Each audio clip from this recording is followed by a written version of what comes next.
Благата пиперка, јагодата без ниеден недостаток, ананасот, бананата, пченката, пченицата, шеќерната трска и другите култури се повеќе се опфатени со генетска модификација. Веќе 15 години генетски модифицираната храна е присутна во САД. Ја има во Јужна Африка, Аргентина, Бразил, Кина, Канада, Индонезија, Шпанија, Источна Европа, а тенденцијата за незино присуство е Европа, вклучувајќи го и Балканот. Свеста и познавањето со оваа проблематика треба да биде приоритет, важен и за граѓаните и за производителите. Едно од најголемите зло на науката и на биотехнологијата во последните 20 години представува генетски модифицираната храна, односно генетски модифицираните организми. ГМО представува вкрстување на два природно неспојливи субјекти. Например, вкрстување на гени на еден домат или патличен повелешки и риба, кои што со цел да се добијат карактеристиките на отпорност на доматот, или пак внесување на некој антибиотик или пестицид во генот на некој растение, например пченка. Значи, она што природно не може да настане, оние мутанти кои што природата не ги создала, ги создал човекот, се крајно опасни и штетни како по животната средина, така и по здравието на луѓето. Последните 20 години биотехнолошките компании пред се ради профит и покрај тоа што наоѓаат во наводници квалитетни изговори дека се бора за спасување на луѓето од глад, реков пред се заради профит ги развиваат генетски модифицираните организми кои што имаат и краткорочни и среднорочни, меѓутоа ќе имаат и долгорочни последици како на екологијата, значи на животната средина, така и на економијата во општината, во државата каде што ќе влезат, меѓутоа и пред се на здравието на луѓето кои што директно или индиректно ги конзумираат генетски модифицираните организми. Они се еден вид на, слободно би го рекол, биолошко оружје кој што уништува вашата домашна традиционална храна и создава економска зависност, затоа што оној земјоделец кој што еднаш ќе купи семе, например од Монсанто, за садење на соја или пченка или пченица, секоја година понатаму ќе биде обврзан да купува семе, затоа што тие се стерилни. Овие растенија не се природни и немаат семе кое што ќе може да се искористи следната година, како што се случува со природните семења. Овие се вештачки, лабораториски. А може би показател на тоа дали постои генетски модифицирана храна или организми се пчелите. Во Америка се повеќе има помор на пчели, скоро и да ги нема во оделни региони, токму поради тоа што се користи генетски модифицираните организми. Најголем број на генетски модифицирана храна доаѓа од американскиот континент, значи САД, Бразил, Аргентина, Канада. Мислам дека повеќе од 90% од нивната храна е генетски модифицирана. Имаат страшен проблем со биодиверзитетот. Не само пчелите, има голем број на примери и со пеперутки, изумирање и со други видови на животни кои што страдаат од присуството на ГМО на овој континент. Европа долго време се спротивставуваше на присуството на овие биотехнолошки компании во нејзината средина, меѓутоа мислам дека парите и пред се моќта нивна да ги купат политичките елити во Европа допринесоа да ГМО веќе навлеза во Европа, во европските држави, меѓутоа знам дека последната недела под силниот притисок на јавноста компанијата Монсанто се откажа од продавање на производи во цела скоро Европа, единствено во 3 држави ќе се задржи, во Шпанија, Португалија и Чешка чинам. Така да навистина би било греота и би било грев доколку оваа наша почва која што има извонредни карактеристики, способности да создава се што ќе се засее, кога имаме капацитет и да произведуваме и да бидеме познати по одлична органска храна, да нашата почва се контаминира со генетски модифицирани мутанти кои што навистина се многу опасни.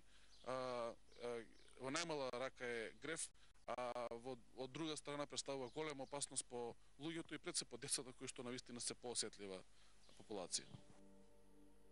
Македонија ги прилагодува нашите закони според европските и веќе кај нас може да се одгледуваат растенија добиени со генетска модификација. во Министерството постојат регистри, меѓутоа никој до сега не е запишан како увозник на генетски модифициран семенски материјал. Значи тоа можеме да го потврдиме. Иначе пракса е земјите извознички, односно фирмите увознички, да ако увезуваат генетски модифициран семенски материјал, тоа во фитосертификатот да биде наведено. Значи до сега такви семења во Република Македонија нема влезено. Сите контроли до сега покажуваат дека нашиот саден материјал што влегува во Република Македонија не е со генетски модифицирани семенски материјали. Земјоделците се против овие стерилни растенија кои што влијаат врз целокупната околина. Поморот на пчелите во сад е првиот индикатор дека е опасно да се игра со природата. Дали сте запознати со тоа што значи ГМО, генетски модифицирани организми, и дека може исто така семето кое што го купувате или садниците да бидат на тој начин добиени со генетска модификација? Па видите, запознаен сум, али не ги употребам се уште, пошто внимаваме на тие работи и не би ги употребил тие семења, јас лично. Последиците се не знаеме какви. Последиците, тој што ќе посади, тој ќе ги види последиците. Дали вие би посеале пченка која што е добиена со ГМО? Па јас мислам дека не би посеал пченка добиена со генетски модифицирана, затоа што природната е секогаш најдобра. Потрошувачите имаат право на избор. Производот, доколку содржи над 0,9% ГМО, мора да биде означен.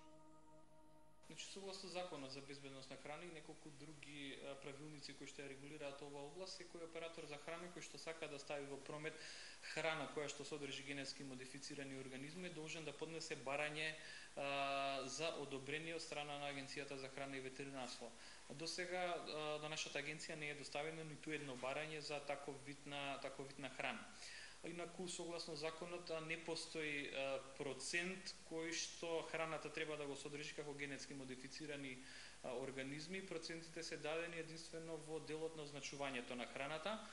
Доколку една храна содржи повеќе од 0,9% генетски модифицирани организми, во тој случај производителот, односно операторот од храна е задолжен, значи мора обавезно на декларацијата да наведе дека се работи за таков вид на храна, односно храна која што содржи генетски модифицирани организми, а колкав процент ќе биде застапен, тоа не е пропишано во ниту еден закон, ниту кај нас, ниту во Европската унија.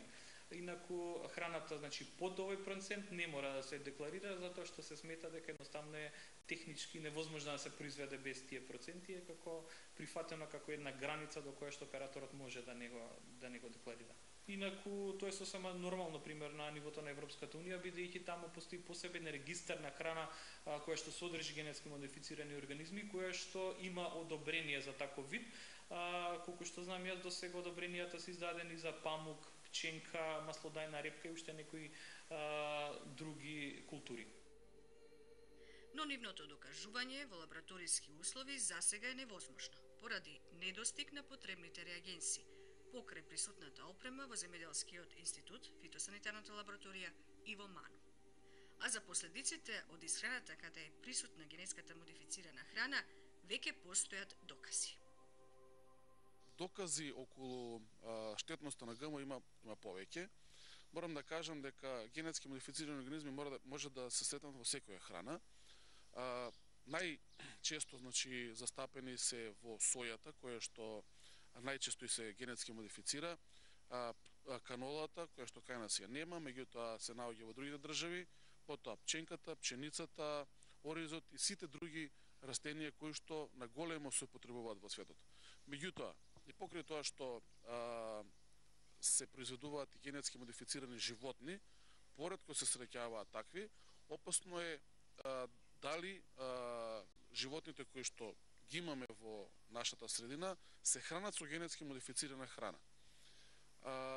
Реков, докази околу штетноста се многобројни. Врз здравјето на луѓето се докажани веќе, значи алергогеноста на генетски модифицираните организми, значи во огромен број на држави со самото внесување на ГМО во како дозволен производ во исхраната е забележено рапидно зголемување на бројот на алергиски реакции пред се кај децата, пред се и се констатирало дека фактички се работи за алергии со нејасна етиологија, односно не се знаело што е причината за алергијата. Покрај алергогеноста веќе се научно докаже, значи штетниот ефект врз стерилитетот кај луѓето, црниот дроб, оштетувањето на хемиската лабораторија на човекот и на бобрезите.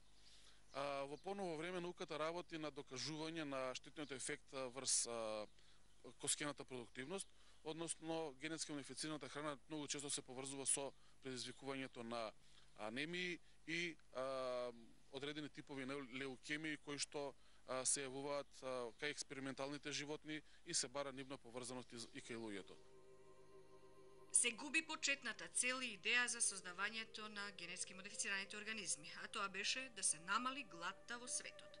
Од друга страна, секојдневно многу храна се фрла во развиените земји, а сиромашните се уште гладуваат. И додека се повеќе хектари се зафаќаат со овие растенија, природата ги трпи ударите, на кои не знаеме како ќе восврати. Се уништува флората и фауната, а и нашите тела се модифицираат според некои нови генотипови, создадени со разни комбинации на растенија и животни. Здравие пред се е пораката што не ја праќа нашето преубаво и чисто поднебје.